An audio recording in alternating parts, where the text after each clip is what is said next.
ओम शांति। आज 19 जनवरी 2022 की साकार मुरली। आज बाबा ने कहा, मीठे बच्चे कार्य व्यवहार करते बुद्धि योग एक बाप से लगा रहे। यही है सच्ची यात्रा। इस यात्रा में कभी भी थकना नहीं। प्रश्न, ब्राह्मण जीवन में उन्नति के लिए किस बात का बल चाहिए? उत्तर, अनेक आत्माओं को आशीर्वाद का बल ही उन्नति का साधन है। जितना अनेकों का कल्याण करेंगे, जो ज्ञान रत्न बाप से मिले हैं उनका दान करेंगे, उतना अनेक आत्माओं की आशीर्वाद मिलेगी। बाबा बच्चों को राय देते हैं, बच्चे पैसा है तो सेंटर खोलते जाओ, हॉस्पिटल कम यूनिवर्सिटी खोलो, उसमें जिसका भी कल्याण होगा उसकी आशीर्वाद मिल जाएगी। गीत है, रात के राही थक मत जाना। ओम शांति। गीत का अर्थ तो बच्चों को आप ही बुद्धि में आना चाहिए। अभी हम सब है रूहानी राही। भगवान बाप के पास आत्माओं को जाना है। ऐसे नहीं कहेंगे कि जीव आत्माओं को जाना है। जीव आत्माओं को शरीर छोड़कर वापस जाना है। मनुष्य मरते हैं तो कहते हैं फलाना वैकुंठ वासी हुआ, परंतु तुम जानते हो अच्छे व बुरे संस्कारों अनुसार पुनर्जन्म लेना पड़ता है। बुरे संस्कारों के कारण तुम्हारे सिर पर पापों का बोझा चढ़ा हुआ है। चाहे इस जन्म का वह जन्म जन्मांतर का चढ़ा हुआ है, वह अब तुमको योग बल से भस्म करना है। बाप को याद करना, इसको ही योग अग्नि कहा जाता है। काम चिता पर बैठने से पाप आत्मा बनते हैं और इस योग अग्नि से फिर बढ़े हुए पाप भस्म होते हैं। तो ब्राह्मण बच्चे जानते हैं कि हम राही हैं। गृहस्थ व्यवहार में रहते, धंधा आदि करते, हमारा बुद्धि योग बाप के साथ है। तो जैसे कि हम यात्रा पर हैं, इसमें थकना नहीं है। बहुत पुरुषार्थ चाहिए। ज्ञान तो बहुत सहज है। प्राचीन भारत के योग की बहुत महिमा है, परंतु वो गीता सुनाने वाले कभी भी ऐसा नहीं कहते कि शिव बाबा ने योग सिखाया। गीता में दिखाया है एक अर्जुन को ही बैठ कृष्ण सुनाते हैं। ऐसी तो बात है नहीं। यह तो मनुष्य देवता बनना है और पांडव सेना है जरूर।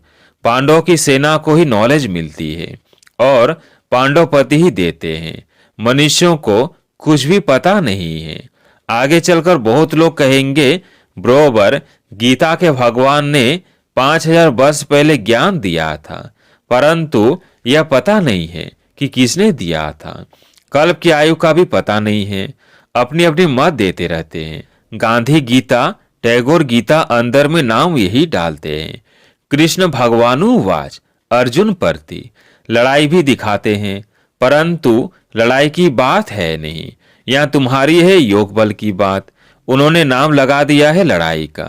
जैसे चंद्रवंशी राम को वाण आदि दिए हैं, वास्तव में ज्ञान वाण की बात है।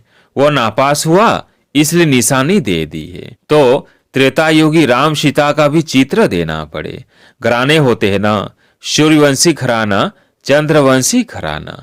गीता में तो ऐसी बात लिखी हुई नहीं है कि भगवान ने गीता सुनाकर सूर्यवंशी चंद्रवंशी राजधानी स्थापन की।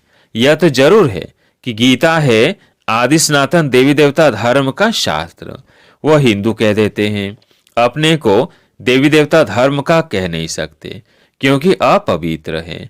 यह जो कहते हैं झूठी माया झूठी काया, सो तो बिल्कुल ठीक है। झूठ खंड में झूठे ही रहेंगे, सच खंड में है सच। सचखंड स्थापन करने वाला सच बतलाते हैं। भारत जो पूज्य था वही अब पुजारी बन गया है। पूज्य जो होकर गए हैं उन्हों की पूजा कर रहे हैं। जो पूज्य घराना था वह अभी पुजारी है। इसलिए गाया जाता है, आप ही पूज्य आप ही पुजारी। पूज्य डिनास्टी थी, अभी कलयुग में है पुजारी। शूद्र डिनास्टी, सूर्यवंशी कुल, चंद्रवंशी कुल।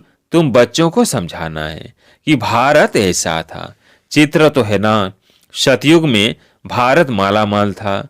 यह बेहद की हिस्ट्री ज्योग्राफी कोई भी नहीं जानते हैं। यह वर्ण भी समझाने के लिए जरूरी है। हम ब्राह्मण हैं, ऊंचे थे ऊंचे, इसको कहेंगे नया ऊंच वर्ण। जब शादी करते हैं तो भी कुल को देखते हैं ना, तो तुम्हारा कुल बहुत ऊंचा है। बल ब्राह्मण तो दुनिया में है, वह भी बहुत है, परंतु संगम पर ब्रह्मा की संतान ब्राह्मण कुल होता है। वो यह नहीं जानते। यह नई बात है ना। मनुष्य समझते हैं इनों की शायद अपनी नई गीता बनी हुई है। यह तो तुम बच्चे जानते हो। बाप राजयोग सिखा रहे हैं। हम सो देवता बन रहे हैं। हम राजा या स्थापन कर रहे हैं। ऐसा और कोई कह न सके। वे तो जो पास्ट हो गए हैं उन्हों की कथाएं बैठ सुनाते हैं। या हम महिमा तो गीता की ही करते हैं। तो मनुष्य समझते हैं यह गीता को मानते हैं। तुम जानते हो वो है भक्ति मार्ग की गीता। परंतु जिसने गीता सुनाई उनसे तुम अब डायरेक्ट सुन रहे हो। बंदर सेना भी मशहूर है। चित्र भी दिखाते हैं, hear no evil see no evil. अब बंदर को तो यह नहीं कहेंगे, जरूर मनुष्य के लिए होगा। वल सूरत मनुष्यों की है परंतु सीरत बंदर की है, इसलिए ह्यूमन बंदर को कहा जाता है। बुरा मत सुनो, कान बंद कर दो। तुम बच्चे जानते हो यह है पुराना शरीर, इसे कुछ न कुछ होता रहता है। कोई की स्त्री मरती है तो कहते हैं पुरानी जूती गई, फिर नई खरीद लेंगे। शिव बाबा को तो चाहिए भी पुरानी जूती। नई जूती अर्थात नया शरीर, उसमें तो आना नहीं है। जो नए ते नया था वो यह पुराना हुआ है। बाबा कहते हैं नंबर 1 में 84 जन्म इसने लिए हैं। जो नंबर 1 पावन सर्वगुण संपन्न है, उनको भी पतित बनना पड़े तब फिर पावन बने। 84 जन्मों का हिसाब है ना। आप ही पूज्य, आप ही पुजारी।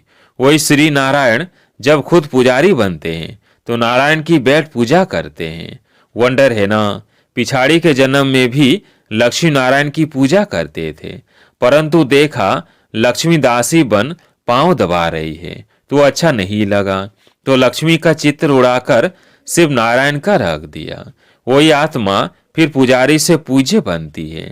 तत्व सिर्फ एक तो नहीं होगा ना। सतयुग में बच्चे पैदा होंगे तो वो भी प्रिंस प्रिंसेस होंगे ना। अब तुम बच्चों का बाप श्रृंगार कर रहे हैं वापस ले चलने के लिए। जानते हो कि हम सौर के मालिक बन रहे हैं। पुनर्जन्म सतयुग में मिलेगा। अब स्थापन हो रही है। तुम जानते हो कि बरोबर ऐसा अटल अखंड सुख शांति का राज्य था। तुम कोई को भी यह समझा सकते हो कि हम राजयोग प्रैक्टिकल में सीख रहे हैं। कोई कहते हैं कि फलाने संत के पास गए, हमको बहुत शांति मिली, परंतु ये तो हुई अल्पकाल क्षण भंगुर की शांति, करके 10 से 20 को मिलेगी। यहाँ तो दुनिया का सवाल है। सच्ची सच्ची शांति तो सतयुग में ही रहती है। जो सयाने बच्चे हैं वह कल पहले मुआफिक अपना पुरुषार्थ कर रहे हैं। कई नई नई गोपिकाओं को घर बैठे एक बार ज्ञान मिलता है तो खुशी का पारा चढ़ जाता है। कल एक युगल बाबा के पास आया। बाबा ने समझाया, बच्चे तुम बाप से बेहद का वर्षा नहीं लेंगे। आधा कल्प नरक में गोते खाकर दुखी हुए हो, अब एक जन्म 20 छोड़ नहीं सकते हो। स्वर्ग का मालिक बनने के लिए पवित्र नहीं बनेंगे। बोला है तो डिफिकल्ट। बाबा ने कहा काम चिता पर बैठने लिए जिस्मानी ब्राह्मण ने तुम्हारा हथियाला बांधा। अब तुम ज्ञान चिता पर बैठ स्वर्ग के महाराजा महारानी बनो। तो कहा आपको सहायता देनी पड़ेगी। बाबा ने कहा शिव बाबा को याद करते रहेंगे तो जरूर सहायता मिलेगी। बोला हाँ याद करूंगा। झट बाप से हथियाला बांधा, अंगूठी भी पहनी। यह बाप दादा है ना। बेहद का बाप कहते हैं बच्चे तुम पवित्र नहीं बनोगे तो स्वर्ग में भी नहीं चल सकोगे। ये अंतिम जन्म पवित्र नहीं बनने से तुम राजा ही खो बैठेंगे। इतना थोड़ा समय भी तुम पवित्र नहीं बन सकते हो। बाबा तुम्हारा ज्ञान योग से श्रृंगार कर रहे हैं। तुम ऐसे लक्ष्मी नारायण बन जाते हो। अगर बाप का नहीं माना तो समझेंगे इन जैसा महामूर्ख दुनिया में कोई नहीं है। एक होते हैं हद के मूर्ख, दूसरे होते हैं बेहद के मूर्ख। यहाँ पर ऐसे नहीं बैठ सकते हैं जो वायुमंडल को खराब करें। हंस मंडली में मलेच्छ बैठ न सके। बाप कितना श्रृंगार कर लक्ष्मी नारायण जैसा बनाते हैं और माया फिर बिल्कुल कंगाल वर्थ नोटे पैनी बना देती है। भल कोई के पास 50 करोड़ है तो भी वो पेनी है, क्योंकि यह सब तो भस्म होना है। साथ में तो सच्ची कमाई ही चलेगी। बाबा राय देते हैं, बच्चे सेंटर्स खोलते जाओ, मनुष्यों का बेड श्रृंगार करो, परंतु यूनिवर्सिटी कम हॉस्पिटल खोलने वाला भी अच्छा हो, जो किसको समझा सके या दूसरे को खोल कर दे तो वह बेड समझावे, तो उनकी आशीर्वाद से भी भरपूर हो जाएंगे। बल तो मिलता है ना, 21 जन्म के लिए फायदा है। ऐसा कोई होगा जो बाप की श्रीमत पर ना चले। कदम कदम पर बाप की श्रीमत पर चलना चाहिए। विघ्न तो पड़ेंगे ही। बांधेली गोपिकाओं पर कितने सितम होते हैं, इसमें निर्भय होना होता है। बाप की महिमा है निर्भय निर्वैर, हमारा कोई से बैर नहीं। बाप श्रृंगार कराते हैं तो उनकी सर्विस स्वीकार करनी चाहिए। बाबा क्यों नहीं हम आपकी श्रीमत पर चलेंगे, हमारा तो इसमें बहुत कल्याण है। हमारे पीछे बच्चों आदि का भी कल्याण है। हर एक को सच्ची यात्रा पर चलने का रास्ता बताना चाहिए। झगड़ा होगा, अवलाओं को सहन करना पड़ता है। नहीं मानते हैं तो समझो हमारे कुल का नहीं है। मेहनत करनी पड़ती है, कहाँ से हमारे कुल का निकल पड़े, फिर भल प्रजा लायक भी बने, औरों को भी प्रजा लायक बनावे, यह भी अच्छा। प्रजा भी तो बनानी है ना।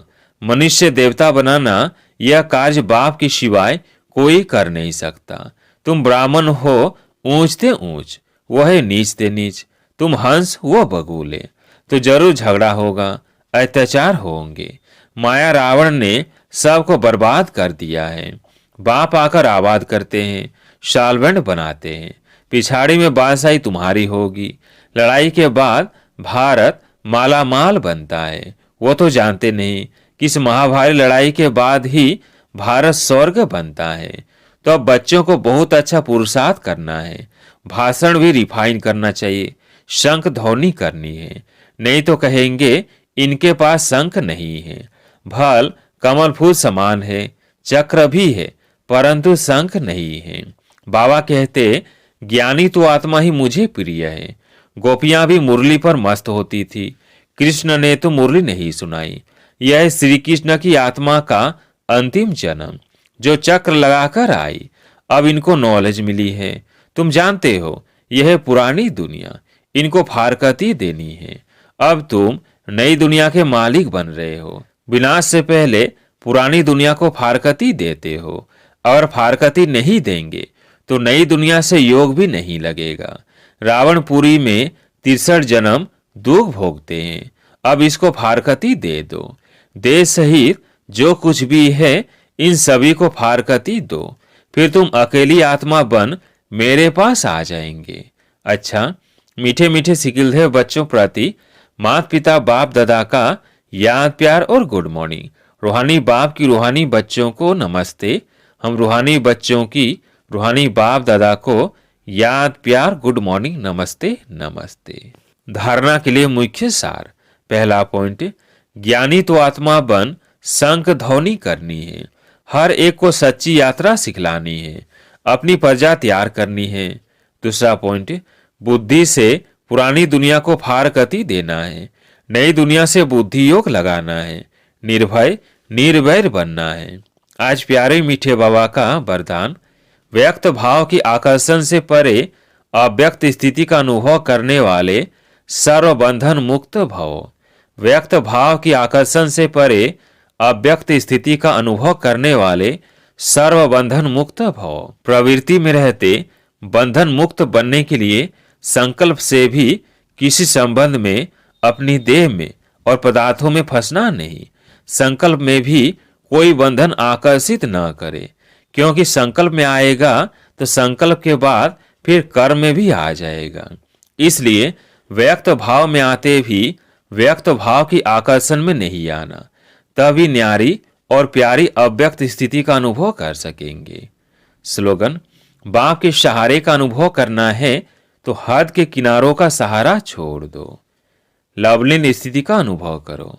परमात्म प्यार में सदा लवलीन खोए हुए रहो तो चेहरे की झलक और फलक अनुभूति की किरणें इतनी शक्तिशाली होंगी जो कोई भी समस्या समीप आना तो दूर, लेकिन आंख उठाकर भी नहीं देख सकती।